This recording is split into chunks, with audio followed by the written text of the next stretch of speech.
Have you ever seen insoles that claim they can literally reprogram how your body feels pain just by standing or walking?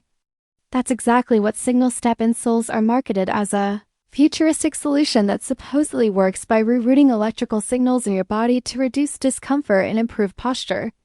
It sounds impressive on paper, almost like something out of medical science fiction.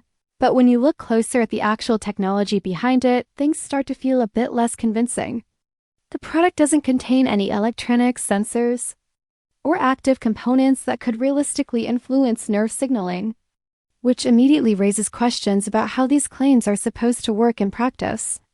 Instead, it appears to be a basic insole design wrapped in high-level marketing language. The idea of signal rerouting has no established support in biomechanics or podiatry, and there's no publicly available clinical data demonstrating that passive inserts can alter electrical communication in the body. Most of the perceived benefit users report is likely coming from simple cushioning or a placebo effect rather than any advanced mechanism. At the same time, the product is priced significantly higher than many well-established orthopedic insoles that actually focus on arch support, pressure distribution, and material engineering backed by real research.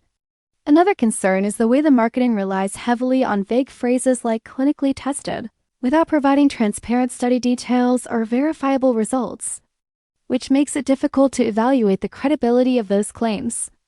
Even the testimonials shown in promotions tend to be overwhelmingly positive, with no independent verification or balanced feedback.